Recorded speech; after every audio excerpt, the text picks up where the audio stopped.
conversion, together called a fraudulent conveyance, is when someone transfers or converts a non-exempt asset, such as cash, stock, or real estate, with the intent to delay or hinder collection by a creditor.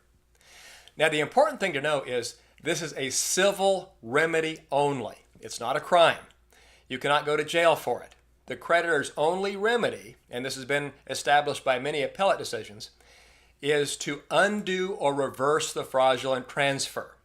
This means that the debtor is in the same position he was before the transfer was made. I've been in the asset protection business for over 26 years. We have over 40,000 clients, and we have done tens of thousands of corporate and LLC and trust filings.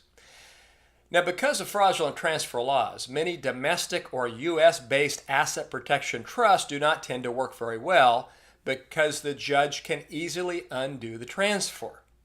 Whereas an offshore trust is outside of the local court's jurisdiction, and your local courts do not have the right to issue court orders to foreign trustees.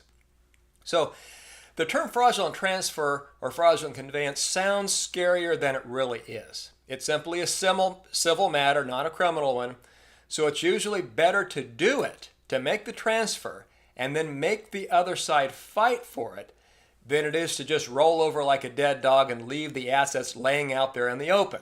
Put up a fight.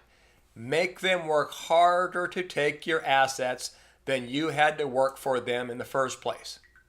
Now, fraudulent transfer laws are statutory, meaning they're written in the law books, and our local fraudulent transfer laws do not provide for criminal remedies.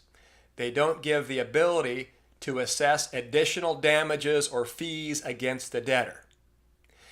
Now, there are certain drawbacks to attempting fraudulent conveyances that involve friends or family members. Now, these people will often end up in a fraudulent transfer lawsuit.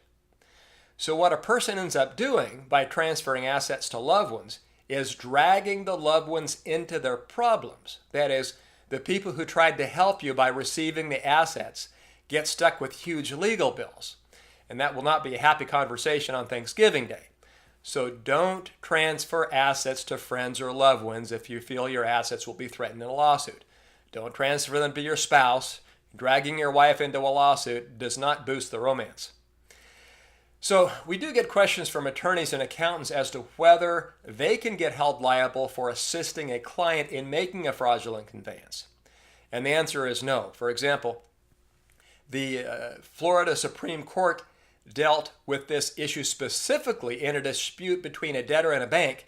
The court held that there is no liability for a third party, such as an attorney or accountant or financial advisor, in assisting or conspiring with a debtor to make a fraudulent conveyance.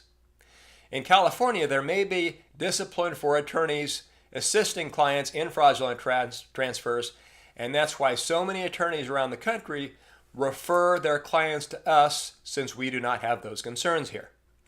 However, for the attorneys, be careful that you only give legal advice, because if you become a party to the conveyance, you may have civil or ethical liability. For example, don't put the conveyance from your trust account, from the client into your trust account, knowing that the intent is to avoid a creditor.